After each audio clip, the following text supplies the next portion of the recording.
Hi students, very good evening to all.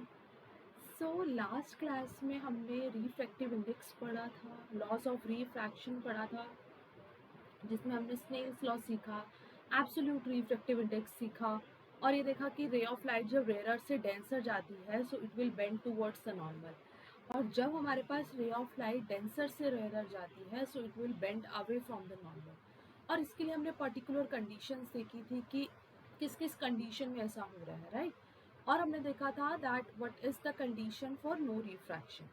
So refraction में हमारे पास एक और टॉपिक है, that is refraction of light through glass slab. तो आज हम पहले ये समझ रहे हैं कि हम इस टॉपिक में क्या कर रहे हैं, क्या प्रूव करना चाह रहे हैं। उसके बाद मैं इसके प्रीवियस ईयर कुछ क्वेश्चंस करवाऊंगी जो इससे रिलेटेड एग्जाम में आए हैं। So now it is refraction of light through glass slab. अब ये मेरे पास एक ग्लास स्लैब है, दिस वे, राइट। इस ग्लास स्लैब में, अब ग्लास स्लैब है इसका मतलब बट ऑब्वियस कि ये हमारे पास किससे बनी हुई है, ग्लास से बनी हुई है। अब हमारे पास एक ये मीडियम है, इस मीडियम को हमने क्या नाम दिया, air, that is rare medium.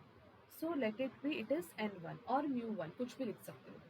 और एक ये मीडियम है जो हमारा ग्लास स्लैब है, तो ग्लास स्लैब का कुछ मीडियम होगा, दैट इज N2, राइट। और उसके बाद वापस से हमारे पास एक रेयर मीडियम है, that is N2। So basically हो क्या रहा है, हमने ग्लास की स्लैब ली जिसकी कुछ थिकनेस है, ये ग्लास की थिकनेस है T,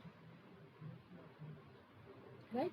अब हमने देखा कि इस ग्लास स्लैब के ऊपर लेट सपोज मैंने कोई लाइट फॉल कर लाइक दिस। सो हमें ये बात पता है कि जो रे हमारी सरफेस पे फॉल हो रही है उसे हम क्या नाम देंगे, इंसिडेंट रे। सो ये हमारे पास होगी, let suppose this is x1, this is incident, and now this is your point of incidence. फिर हम पॉइंट ऑफ इंसिडेंस से क्या ड्रॉ करेंगे, नॉर्मल। फिर हमने देखा कि रे ऑफ लाइट जा रही है रेयर से denser medium, so that means it will bend towards the normal. So ये नॉर्मल के टूवर्ड्स क्या हो गई, बेंड। फिर उसके बाद अब हमारे पास देखो ग्लास स्लैब है, ये एक स्लैब जिसकी कुछ थिकनेस है, तो इसके केस में हमारे पास लेट सपोज एक ये है, एक सरफेस ए बी है और दूसरा सरफेस है मेरे पास सी। अब हमारे पास क्या हुआ कि ये इस पे फॉल हुई, फिर ये हो गया point of incidence. Point of incidence से क्या ड्रॉ किया, नॉर्मल। फिर हमने देखा कि रे ऑफ लाइट जा रही है डेंसर से रेयर, सो जब वो डेंसर से रेयर जाएगी तो वो कैसे बेंड हो जाएगी, it will bend away from the normal. So the ray will bend away from normal, right. अब उसके बाद देखो हमारे पास ये एंगल है, angle between this incident ray and normal, this angle is known as angle of incidence. फिर ये नॉर्मल और ये वाला जो रे है, ये हमारे पास कौन सी रे है, रिफ्रैक्टेड रे। दिस रे इज नोन एज रिफ्रैक्टेड रे। फिर हमने देखा कि हमारे पास ये नॉर्मल और रिफ्रैक्टेड रे, इसका जो एंगल है ये है मेरे पास angle of refraction, right.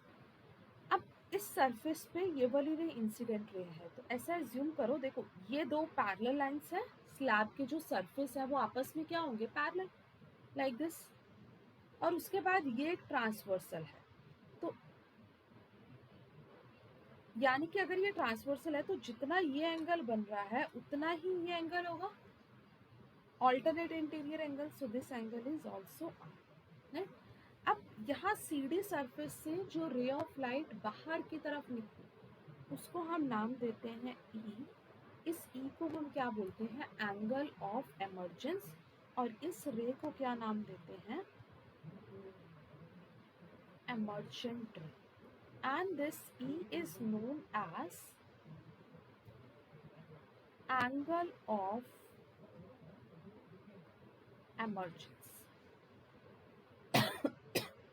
Angle of emergence means emerge out होना, बाहर निकलना।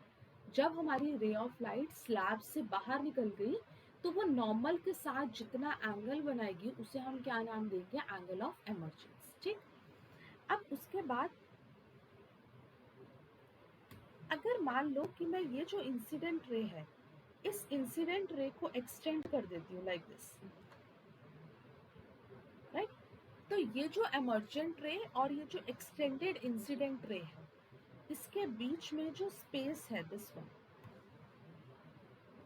ये जो हमारे पास स्पेस है इसको हम नाम देते हैं डी, और ये डी जो होता है ये हमारे पास क्या होता है, lateral displacement, where D is known as lateral displacement. अब हमें इस टॉपिक में ये प्रूफ करना है that this angle of incidence is equals to the angle of emergence. So let me prove it. सबसे पहले हमने क्या देखा, हमने हमारा सरफेस देखा AB, इस AB सरफेस पे ये रेयर ये डेंसर, सो इसका मतलब हमारे पास क्या हो गया, ये रेयर मीडियम है ये डेंसर मीडियम है। इट मीन्स व्हाट, कि हम यहाँ पे स्नेल्स लॉ अप्लाई कर सकते हैं, because my medium is going to be change now. So अगर मीडियम चेंज हो रहा है दैट मीन्स वहाँ रिफ्रैक्शन हो रहा है, तो अगर रिफ्रैक्शन हो रहा है तो वहाँ पे हमारा स्नेल्स लॉ ऑबे करेगा, बिकॉज वो हमारा लॉज ऑफ रिफ्लेक्शन को फॉलो करता है। सो देखो, अब अप्लाई स्नेल्स लॉ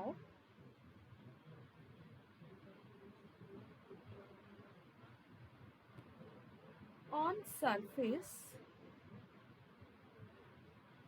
ए, इस ए बी सरफेस पे मैंने स्नेल्स लॉ अप्लाई किया, तो देखो मेरे पास क्या आ जाएगा, ये एक्स वाई, राइट, ये rare medium N1, first medium rare medium है, राइट। सो N1 के साथ ये एंगल कितना बन रहा है I, सो यहाँ पे हम लिख देंगे N1 sin I is equals to, यहाँ पे रिफ्रैक्टिव इंडेक्स कितना है N2, N2 के साथ एंगल कितना बन रहा है I, so N2 sin I, N2 is refractive index, so this is your equation number 1। फिर उसके बाद रे ऑफ लाइट इस सरफेस पे फॉल हुई, देखो CD सरफेस पे, सो CD सरफेस पे जब रे ऑफ लाइट फॉल हुई तो इस CD सरफेस पे देखो अगर मैं स्नेल्स लॉ अप्लाई करती हूँ तो क्या आएगा, apply Snell's law on surface CD, तो यहाँ पे देखो क्या होगा, ये N2 बन रहा है, N2 के साथ एंगल कितना है R, सो यहाँ से हो जाएगा N2 sin R is equals to N1, और ये एंगल हमारे पास क्या है E, which is known as angle of emergence. So यहाँ हो गया N1 sin, सो ये मेरे पास आ गई दो इक्वेशन। अब हम जब इन दो इक्वेशंस को कंपेयर करेंगे, देखो तो यहाँ से देखो N2 sin R N2 sin R cancel हो जाएगा। So what I am doing now, comparing equation number 1 and, तो यहाँ हो गया N1 sin I is equals to N1 sin E, सो यहाँ N1 से N1 कैंसिल हो गया,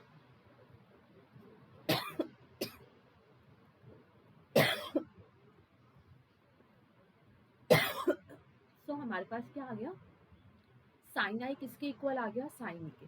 सो अगर साइन आई साइन ई के इक्वल है, इसका मतलब एंगल ऑफ इंसिडेंस किसके इक्वल है, एंगल ऑफ इमर्जेंस के। सो ये हमें रेक्टेंगुलर ग्लास स्लैब के केस में ध्यान रखना है कि हमारे पास जितना ये एंगल बनेगा एंगल ऑफ इंसिडेंस, उतना ही हमारे पास होगा एंगल ऑफ इमर्जेंस। इसको नोट कर लो, और फिर इससे रिलेटेड कुछ एक प्रीवियस ईयर क्वेश्चन करते हैं कुछ। ये वाला क्वेश्चन 1 मार्क में आया हुआ है हमारे पास, CBSE 2011। But the question is, for a ray of light passing through glass slab,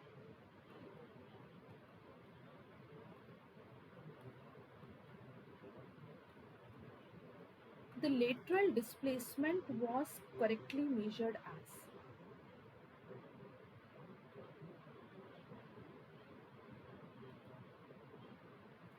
lateral displacement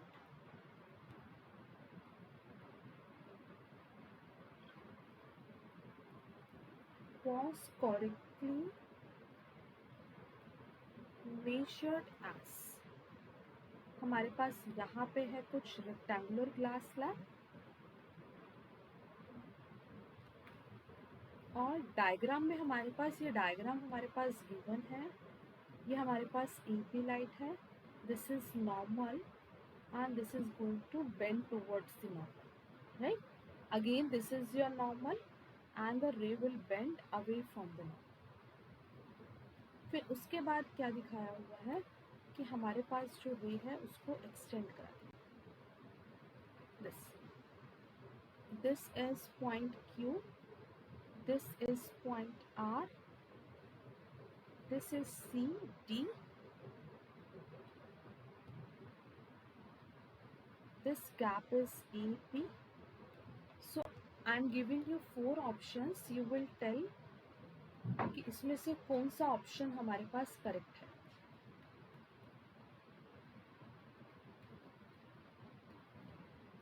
अब देखो हमारे पास रे ऑफ लाइट पास हुई, हमें सिंपली लेटरल डिस्प्लेसमेंट बताना है. अभी मैंने ऊपर डायग्राम में बताया कि हम लेटरल डिस्प्लेसमेंट कौन सा डिस्टेंस है हमारे पास, राइट? तो यहाँ पे देखो कौन सा ए भी हमारे पास लेटरल डिस्प्लेसमेंट नहीं है, ये तो इंसिडेंट रे और नॉर्मल का डिस्टेंस हो गया, तो एंगल हो गया. फिर उसके बाद P Q, P, this one is P. So PQ is a refracted ray, not lateral displacement. Now see the point CD. This CD is the correct answer. PR, this PR is not a ray. PR का तो कोई difference ही नहीं है. So ये CD हमारे पास क्या है? Lateral displacement. तो ये 1 मार्क का क्वेश्चन है, बहुत सिंपल है, बस हमें ये पता होना चाहिए कि हमारे पास लेटरल डिस्प्लेसमेंट क्या होता है, right?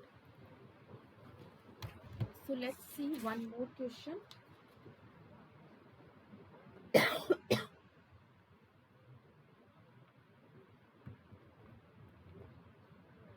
Now question number 2 is, अब ये क्वेश्चन नंबर 2 हमारे पास 1 मार्क में 2012 एंड 2004 CBSE में आया होता है. क्वेश्चन क्या है? That a student traces the path of a ray of light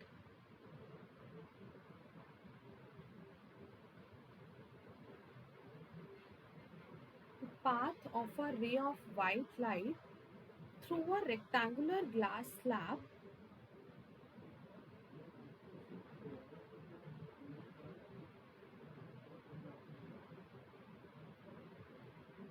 and mark the angle of incidence, refraction and emergence. And mark the angle of incidence, angle I, refraction, angle R, and emergence, angle E. और हमारे पास ये diagram भी given है question में, rectangular glass slab given है,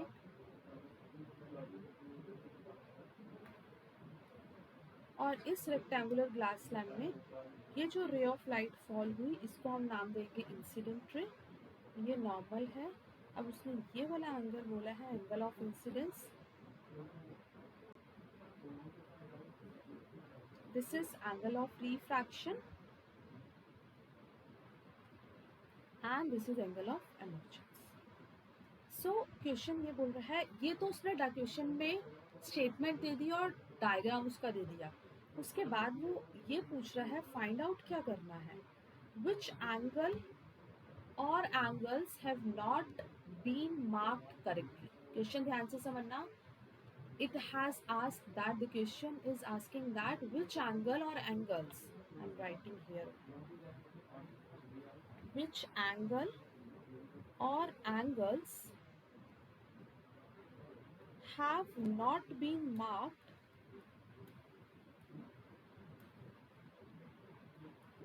correctly. कि कौन से एंगल को सही मार्क नहीं किया इस क्वेश्चन में, और हमारे पास इसके ऑप्शन हैं। Option number 1 is angle I only, option number 2 is angle I and angle R, option number C is angle R and angle E, and option number D is angle I and angle E. So हमें ये बताना है कि कौन सा सही से mark नहीं है। तो यहाँ पे देखो ये I है बच्चे, हमारे पास कौन सा एंगल होता है, इंसिडेंट रे और नॉर्मल का जो एंगल होता है। तो ये इंसिडेंट और ये नॉर्मल का जो एंगल है ये होता है एंगल ऑफ इंसिडेंस। तो सबसे पहले तो एंगल ऑफ इंसिडेंस को गलत मार्क किया, तो I गलत हो गया। R तो सही है बिकॉज नॉर्मल और रिफ्रैक्टेड रे का जो एंगल होता है वो होता है angle of refraction, so this is correct only. उसके बाद ये नॉर्मल है, उसके बाद ये वाला एंगल ऑफ इमर्जेंस बोला हुआ है। So angle of emergence normal और इमर्जेंट रे का एंगल होता है। याद रखो हमने जितने भी एंगल्स पढ़े हैं आई आर ई, वो सारे हमारे पास नॉर्मल के साथ बनते हैं, सरफेस के साथ नहीं बनते। सो ये एंगल भी गलत हो गया और आई भी गलत हो गया। तो ऑप्शन चेक करते हैं, I only, this is not the answer. I and R not, R and E no, so option number D is correct, that is angle I and angle E is not marked correct, right. So ये हमारे पास topic था refraction through glass slab, जिसमें हमने ये सीखा कि incident ray क्या है, एमर्जेंट रे क्या है, राइट। ओके देन इसके कुछ प्रीवियस ईयर क्वेश्चन हम नेक्स्ट क्लास में डिस्कस करेंगे, और हम डिस्कस करेंगे spherical lens in the next class. Okay then bye.